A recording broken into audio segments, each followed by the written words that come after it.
कि जब आप पर्चा बनाते हैं तो क्या कान में कोई शक्ति आके बोलती है, कोई चित्र आपको दिखता है, या मन मस्तिष्क में कोई आभास होता है? प्रेरणा होती है।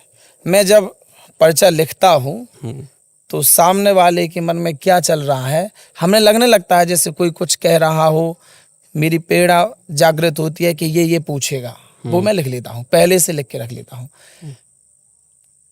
अरे कई बार तो ऐसा भी किया है, लोग घर से पर्चा लिख के आते हैं, पर्चा लिख के लाए घर से कि महाराज जी बताते कि नहीं बताते हैं, और जो पर्चा उनकी जेब में लिखा रखा है वही पर्चा कुटी सरकार की गद्दी पर लिखा रहता है।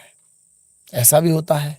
तो मैं तो मानता हूं कि हनुमान जी महाराज कुटी सरकार की ही कृपा है, जो एक सूक्ष्म रूप धारण करके हर एक जगह प्रकट होते हैं और वो बताते हैं कि ये सामने वाला ये। अभी एक सत्य घटना है, रोरा में कथा चल रही थी तो वहाँ सुंदरकांड का प्रसंग आया तो मैंने बता दिया।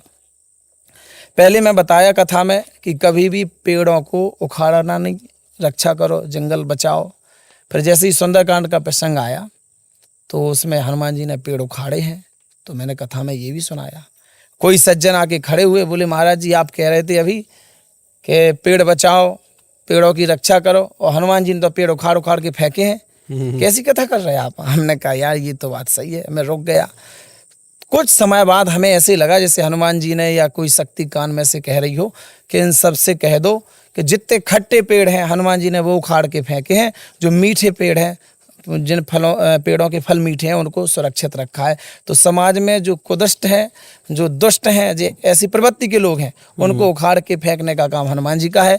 जो सज्जन हैं, सुशील हैं, अच्छे हैं, धार्मिक प्रवृत्ति के लोग हैं, ऐसे लोगों को समाज में रखना ही हनुमान जी का काम है। तो क्या हनुमान जी आपके पास आते हैं? हनुमान जी हमारे पास आते ये मैं नहीं कह सकता हूँ, लेकिन जब जब हनुमान जी को पुकारा जाता है, हनुमान जी हर युग में रहे हैं। चारों युग प्रताप तुम्हारा है, पर सिद्ध जगत उजियारा।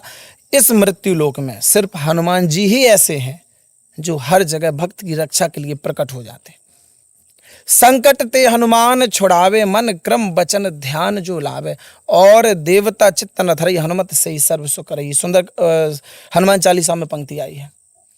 कोई भी देवता, रही बात बचाने की, छुड़ाने की, कहीं बालू का ट्रैक्टर पकड़ जाए तो लोग फोन कर सकते हैं, वहां पहुंचेंगे नहीं कि इसको छोड़ दो, क्रिया वो आपके साथ कर सकते हैं, लेकिन हनुमान जी को जहां भी बुलाते हैं वो वहीं प्रकट हो जाते हैं। हर युग में हनुमान जी हैं, आज भी कलयुग में हनुमान जी हैं। कई लोगों ने हनुमान जी का अनुभव भी किया है और दास भी अनुभव करता है। मैं अपने आप को अकेला नहीं समझता। आपका कोई विशेष अनुभव आप बताइए। हमारे साथ विशेष अनुभव हनुमान जी का ये है, जब मैं ओरछा से ITI कर रहा था तो जिस घर में मैं रहता था उस घर में प्रेत थे, भूत थे। हमारे चाचा जी हमें छोड़ने गए, वो रात में छत पे लेट गए। ये 2013 की घटना है। छत पे लेट गए, मैंने चाचा जी को मना किया, चाचा जी यहाँ नहीं लेटो, यहाँ प्रेत हैं, भूत हैं। बोले तुम्हें कैसे पता? हमने कहा हमने अनुभव किया है। हम भोजन बनाते थे, भोजन बना के रख गए और वो खा जाता था, अंदर से कोई गेट लगा लेता था। अब तो हम हनुमान जी की साधना में, सरकार की सेवा, राम नाम जाप करते हैं। राम नाम जाप के प्रभाव से, सरकार की कृपा से मेरा कुछ बिगाड़ नहीं पाया। बाद में जब चाचा जी छत पर लेट गए तो वो प्रेत आया और ले भी गया खींच के। उनको डर लगा, वो रात में उतर के नीचे आए। हमने चाचा जी का, चाचा जी बोली ऐसा तुमने बताया था और ये हुआ। हमने कहा कोई दिक्कत नहीं, हनुमान जी कृपा करेंगे। कुटीसर का हनुमान जी महाराज का चित्र मैं जब से मुझे याद है तब से मेरे साथ रहता है और हर जगह वो चित्र मेरे प्राणों से प्रिय है। वो मेरी मदद करते हैं और वो मैं अनुभव करता हूँ कि हर जगह हनुमान जी हैं। जहाँ पवन है वहाँ पवन पुत्र है। ओरछा में प्रैक्टिकल किया मैंने, सरकार से निवेदन किया, सरकार चाचा जी को कुछ हो ना जाए, सही करो। भभूति लगाई, मैं अपने साथ रहता हूँ, रखा रहता हूँ, लगाई भभूति, सही हो गए। फिर उन्होंने बताया सोनू इस घर को छोड़ो, यहाँ भूत है। वो भी कुछ जानते थे, हमारे चाचा जी थे। हमने कहा मैं नहीं छोड़ूंगा, मैं यहीं रहूंगा। और मैं 3 वर्ष उसी रूम में रहा हूँ, कुछ नहीं बिगाड़ पाया। तो मुझे ज्ञात है कि हनुमान जी मेरे साथ हैं, वो कृपा करते हैं। ऐसे ही भक्तों के ऊपर वो कृपा कर रहे हैं। ये सत्य घटना मेरी। अच्छा एक बात बताइए कि चलिए पर्चे से आप मन की बात लोगों की बता देते हैं, ठीक है, ये आपने भी कहा कि कई ऐसी विधाएं हैं जिसमें मन की बात जानी जा सकती है और आप भी लोगों को समझा सकते हैं, सिखा सकते हैं कि कुछ दिनों में कोई पर्चा बनाने लगेगा। हाँ होती है, लेकिन साच नहीं होती। हाँ। कर्ण पिशाचनी। आपकी कर्ण पिशाचनी है? हाँ नहीं, मेरी तो शक्ति ही है, आध्यात्मिक शक्ति है, जो सरकार के राम नाम जाप के प्रभाव से वो जागृत होती कोई है। योगिनी वगैरह है? नहीं, योगिनी होती है, कर्ण पिशाचनी होती है, योगिनी होती है, नटनी होती है, लेकिन मेरी सरकार की कृपा है, मैं ये योगिनी। और एक बात और है, पिशाचनी आपके कान होती में है। कोई आके नहीं बोलता है? नहीं, कान वो ये मेरी अंतःकरण से भाव जागृत हुआ कि सामने वाला ये पूछेगा, मैं वो लिख लेता हूँ। ना कोई कान से बोलता है और ना कोई ये कि कोई बता रहा, कुछ नहीं। वो तो अंतःकरण से प्रेरणा जागृत होती है कि सामने वाला ये पूछेगा, और बस मुझे ये सरकार पर भरोसा है। जब वो पानी पत्थर को तैरा सकते हैं तो पर्चे में लिखा सत्य नहीं कर सकते हैं, हमें भरोसा है। और यहाँ पर जिन जिन लोगों के पर्चे बने हैं, कभी ऐसा हुआ कि खुद भी आप असमंजस में पड़े हो या लगा हो कि हाँ, कोई ऐसी समस्या मेरे जीवन में भी आई है। मेरे पिताजी अस्वस्थ थे। छोटे भाई ने हमसे कहा सबके पर्चे बनाते हैं, अपने घर का पर्चा नहीं बनाते। हमने कहा बनाएं। मैंने बनाया, उस पर्चे में स्पष्ट लिख के आया कि ये समस्या पिताजी को, मैं छोटे भाई को बताई। समस्या जो की त्यों निकली, जो की त्यों। और मेरे जीवन में कोई समस्या आ जाती है, मैं भी अपनी अर्जी लगाता हूँ, स्वतः मैं अपनी अर्जी लगाता हूँ, मैं अपना पर्चा लिखवाता हूँ, और पर्चे में जो मेरी बात, परिवार की बात होती है, वो निकलती है उसमें। देखिए अभी बात चल रही है पर्चे की, इसके बाद हम समाधान की ओर भी आएंगे क्योंकि हमारा मुख्य उद्देश्य है समाधान। ठीक है, पर्चे तक हम नहीं सीमित रहना चाह रहे हैं, लेकिन अभी नहीं, आप खूब। हाँ, लेकिन अभी बात पर्चे की चल रही है, तो क्या अभी कोई पर्चा बनाया जा सकता है? पर्चा बनाया जा सकता है, लेकिन पर्चा बनाया जाता है मंगलवार शनिवार को। तो ऐसी कौन सी शक्ति है जो सिर्फ मंगलवार और शनिवार को ही जागृत होती है? हनुमान जी का आवाहन होता है। अब तो क्या और विशेष दिनों में नहीं हो सकता? नहीं, मेरा नियम है। मैं और देखो, गृहस्थ परिवार से हूँ, घर परिवार भी देखना है, रिश्तेदारी भी देखनी है, इधर उधर जाना आना भी होता है। तो विशेष भक्तों के लिए 2 दिन मैंने दिए हैं, मंगलवार शनिवार। जिस दिन मैं आवाहन कर देता हूँ तो पूरे दिन मुझे गद्दी पे बैठना पड़ता है, मैं उठता नहीं हूँ। अब सामाजिक कार्य में लगे हुए हैं तो उसमें इतनी व्यस्तता रहती है कि पर डे तो बैठ नहीं सकते गद्दी पर। मंगलवार शनिवार दिन दिया है। क्या उस समय आप किसी विशेष शक्तियों का आवाहन करते हैं? हनुमान जी का आवाहन किया जाता है, हनुमान जी का आवाहन है।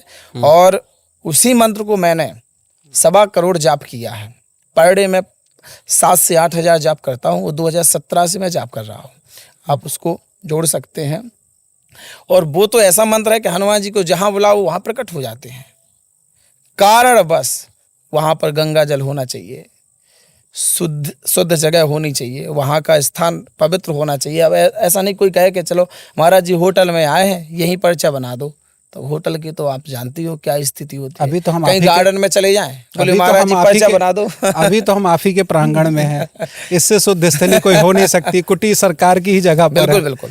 तो कुछ तो ऐसा बताइए कि हम भी माने कि हाँ नहीं ये चमत्कार है। तो मैं बताऊंगा, आपको पूछना क्या है। चलिए हमारे टीम या कुछ भी ऐसा विशेष बता दें। हाँ, आपकी टीम का आपका भी बता सकते हैं। आप पिछले जन्म में कौन थे, आपका पिछला जन्म क्या था, आपके परिवार में कितने लोग हैं, आपके बच्चे कितने हैं, आप ये सब आपको पता है, लेकिन हमसे पूछना चाहे तो ये मैं बता दूंगा। आपकी टीम में ऐसे लोग हैं। अब पर्चा अभी तो नहीं बनाएंगे, लेकिन हम आपको दिखा देंगे, पर्चा बना के दिखा देंगे। फिर दिखाएंगे इसी में आपको पर्चा बना। मैं वही चाह रहा हूँ, क्योंकि देखिए फिर हमारे दर्शक कहेंगे कि महाराज जी बचने का उपाय ढूंढ रहे हैं। नहीं, बचने का कोई उपाय, कोई भी उपाय नहीं है। मैं पर्चा बनाऊंगा। हाँ। आप जिसका भी कहें, आपको तो पता होगा अपनी टीम में किसकी क्या समस्या है। बिल्कुल पता है। अब मैं बनाऊंगा पर्चा। चलिए ठीक है, ये हम आखिर में करेंगे। लेकिन अब सवाल आता है समाधान का। तो समाधान, अभी आपकी एक बात और रही है जी, आपने कहा आवाहन। हाँ जी। तो एक मंत्र है जो जानते हैं, हनुमान पहलवान बस 12 का जवान, हाथ में लड्डू मुख में पान, आओ आओ बाबा हनुमान, ना आओ तो दुहाई महादेव गौरा पार्वती की, शब्द साचा पिंड काचा, फुरो मंत्र ईश्वर वाचा। इस मंत्र का जैसे ही आवाहन करते हैं, हनुमान जी महाराज मेरे अनुभव से प्रकट हो जाते हैं। ये वही मंत्र है, हाँ, जिससे आप पर्चा बनाते हैं? हाँ, ये वही मंत्र है। तो मुझे लगता है अब तक का सबसे बड़ा धमाका होने वाला है कि मतलब जो आपने हासिल किया है, इसी मंत्र को बोलता हूँ, जिसके पीछे लोग परेशान हैं। मैंने 108 बार इस मंत्र का आवाहन किया। आप मंगलवार को आके देख ले, मैं यही मंत्र बोलता हूँ सबसे पहले 108 बार। और इसी मंत्र के चमत्कार है, पर्चा लिखना सामने वाले की समस्या का।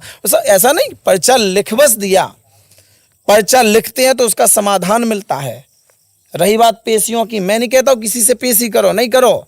मैंने मंगलवार को पर्चा लिखा, आप नियम करते रहिएगा। आपने इस एपिसोड में पर्चा बनाने का मंत्र ही बता दिया। अब हाँ, तो मुझे लग रहा है कोई दूसरा एपिसोड करने की जरूरत ही नहीं। ये हनुमान जी को बुलाने का मंत्र है। कोई भी साधक इस मंत्र का जाप कर सकता है। लाखों में 60,000 के ऊपर ये मंत्र काम करने लगता है। आपके दर्शकों के लिए भी दोबारा मैं बोलता हूँ, ओम हनुमान पहलवान बस 12 का जवान, हाथ में लड्डू मुख में पान, आओ आओ बाबा हनुमान, नाओ तो दुहाई महादेव गौरा पार्वती की, शब्द साचा पिंड काचा फरोमंती ईश्वर वाचा। ये 1.25 लाख में काम करने लगता है। कोई भी इस मंत्र का जाप कर सकता है। अच्छा, हाँ, बस नियम करना है। ऐसा नहीं कि आप अक्ष भक्ष खाते रहो और मंत्र का जाप करो, वो काम नहीं करेगा। तो कोई साधना करनी पड़ेगी, एकांत जगह। हाँ। कोई अगर आपका इस मंत्र के माध्यम से दीक्षा लेना चाहे और सीखना चाहे तो क्या वो भी हाँ आप कर सकते हैं? मैं दीक्षा होती है, मंत्र की दीक्षा होती है, वो होती है गुरु पूर्णिमा को। अच्छा, अभी जो आषाढ़ की पूर्णिमा आएगी, गुरु पूर्णिमा बोलते हैं उसको, गुरु पूर्णिमा में मंत्र होता है। कुछ भक्तों को मैंने मंत्र दिए भी हैं। तो वो शिष्य बन के भी पर्चा बनाना सीख सकता है। हाँ, बिल्कुल।